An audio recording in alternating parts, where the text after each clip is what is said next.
بسم اللہ الرحمن الرحیم اللہم صلی علی سیدنا و مولانا محمد وعلی آل سیدنا و مولانا محمد وعلی آل سیدنا و مولانا محمد وبارک وسلم وصلی علیہ۔ حاضرین محترم، ناظرین اور سامعین، دورہ تفسیر القرآن پارہ نمبر 19 رکوع نمبر 6 سورہ الشعراء آیات 20، 21 اور 22۔ اللہ تعالیٰ قرآن حکیم کی آیات کی روشنی ہمارے قلوب کو، ہماری قبروں کو، ہمارے حشر کو نصیب فرمائے۔ آج کا جو درس ہے اس کا رابط پچھلے درس کے ساتھ یہ ہے کہ یہ مکالمہ جاری ہے فرعون کے دربار میں۔ فرعون کے سامنے دو نڈر جرأت کے ساتھ بے باک اور اللہ کے حکم سے گفتگو کرنے والے پیغمبر کھڑے ہیں۔ ایک کا نام ہے حضرت موسیٰ علیہ السلام اور ایک کا نام ہے حضرت ہارون علیہ السلام۔ دونوں بھائی ہیں، سگے بھائی ہیں دونوں۔ اور سینیریو یہ ہے کہ جب فرعون نے دیکھا حضرت موسیٰ علیہ السلام کو تو پہچان گیا، اچھا تو وہی ہے، یعنی پہچان گیا، اور پھر اس نے وہی کام کیا جو کم ظرف لوگ کرتے ہیں، کیا؟ احسان جتلایا۔ احسان کیا تو کچھ نہیں تھا لیکن جتلایا، اور ساتھ یہ بھی کہا کہ تو نے ہمارا قتل بھی کیا تھا۔ دونوں چیزیں حضرت موسیٰ علیہ السلام کے سامنے رکھ دیں تاکہ موسیٰ علیہ السلام کے رعب سے بچ سکے۔ پیغمبری کا بھی رعب ہوتا ہے، دو پیغمبر سامنے آ جائیں اور پھر فرعون جیسا کافر ہو، ٹھیک ہے، تو پھر ایسا دیکھنے کو ملتا ہے۔ آج کے درس میں فرعون کے دونوں اعتراضات کا جواب جس جرأت، جس بہادری اور جس خوبصورتی کے ساتھ حضرت موسیٰ علیہ السلام دے رہے ہیں وہ اپنی مثال آپ ہے۔ اب وہ تو اعتراض کر چکا نا کہ تو نے ہمارا قتل کیا ہے اور ہم نے تجھے پالا ہے، استغفر اللہ۔ آگے جی، اب قال، آپ نے جواب دیا، کس نے؟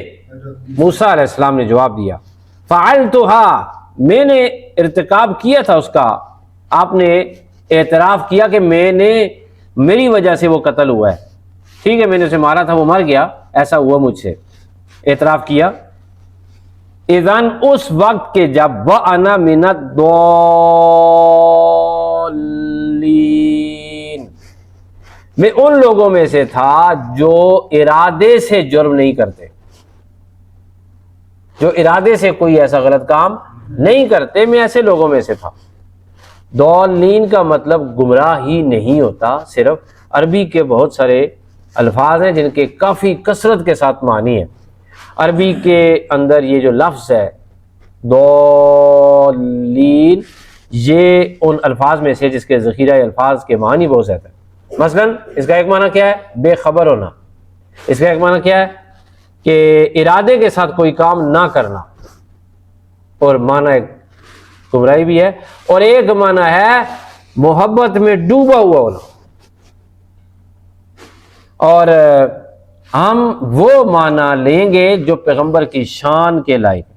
کس کے لائق ہے؟ پیغمبر کی شان۔ آپ نے فرمایا کہ میں نے وہ کام کیا ہے، اذن اس وقت وَأَنَا مِنَ الضَّالِّينَ، میں ان لوگوں میں سے تھا، یعنی میں وہ تھا جو ارادے سے کوئی کام نہیں کرتے، یعنی میں نے ارادتاً یہ قتل نہیں کیا۔ قتل کی بہت ساری قسم ہوتی ہیں، جو قاتل ہوتا ہے اس کی بہت ساری بھی قسمیں ہوتی ہیں، لیکن ایک قتل ہوتا ہے قتل عمد، جان بوجھ کے قتل کرنا، ارادے سے جانا اور اگلے بندے کو قتل کرنا۔ اس قتل کی سزا ہر مذہب میں قتل ہی ہے، یعنی کہ اس بندے کو پھانسی پہ چڑھایا جائے۔ ایک ہوتی ہے قتل خطا، کہ بندہ شکار کر رہا ہے، اس نے فائر کھولا اور ہرن کو مارنا ہے، اچانک کوئی بندہ دوڑ رہا تھا، وہ سامنے آ گیا، یہ قتل خطا ہے۔ اسلام میں اس کی گنجائش ہے کہ اس نے ارادے سے تو قتل نہیں کیا، وہ تو خطا سے قتل ہو گیا۔ اب حضرت موسیٰ علیہ السلام نے اسے مکہ مارا تھا، ان کا نہ ارادہ تھا نہ ان کا یہ اندازہ تھا کہ یہ مر جائے گا، لیکن وہ اتنا کمزور ہوا کہ وہ جو بدماشی کر رہا تھا، آپ نے مکہ مارا ہوتے ہی مر گیا جناب، فوراً وہاں پہ ڈھیر ہو گیا۔ اب آپ نے اپنے آپ کو یہاں پہ کلیئر کیا کہ واقعی وہ مجھ سے بات ہوئی لیکن وہ میں نے ارادتاً ایسا قتل نہیں کیا. دوبارہ ترجمہ سن لیں. قال آپ نے فرمایا فعلت ہاں میں نے ایسا کیا ہے, میں نے ایسا ارتکاب کیا ہے.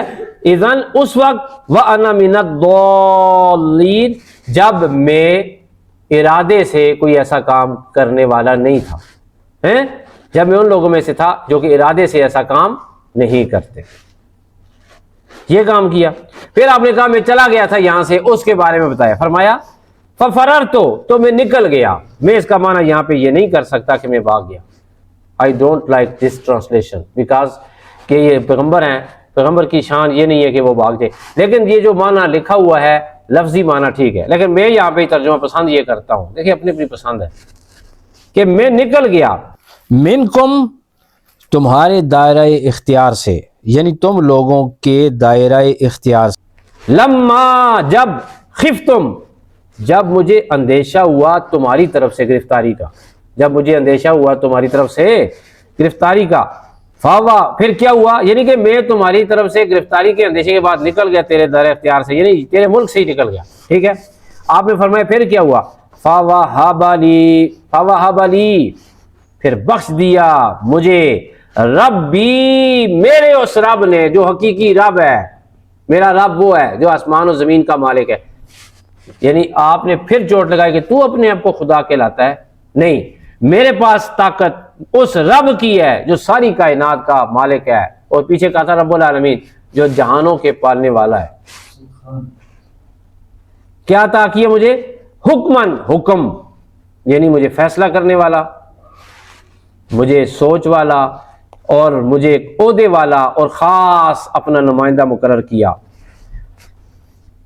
وَجَعَلَنِي اور بنا دیا مجھے من المرسلین اپنے رسولوں میں سے. آئے ہائے, پھر اس نے مجھے کیا کیا, اپنے رسولوں میں سے. ایک بات یاد رکھے کہ آپ نے متصل کہا نا کہ میں نے ارادتاً قتل نہیں کیا, میں نے ارادہ قتل نہیں کیا تھا, میں بے گناہ تھا, میرا رب مجھ سے اتنا راضی تھا.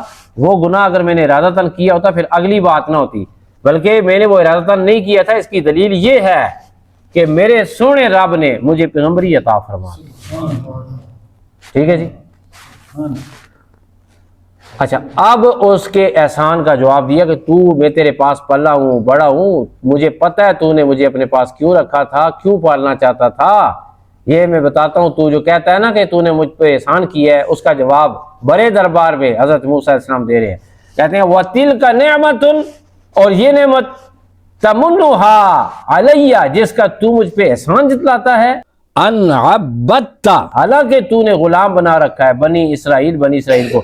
آپ کہتے ہیں تو ایک طرف مجھے کہتا ہے کہ مجھے تو نے اپنے دربار میں پالا ہے, اور دوسری طرف میری قوم کو تو نے غلام بنایا ہوا ہے. مانا یہ ہے کہ تو مجھے بھی اپنا غلام بنانا چاہتا تھا, مجھ سے فائدہ اٹھانا چاہتا تھا, اس لیے تو نے مجھے پالا. کوئی احسان نہیں کیا تو نے مجھے.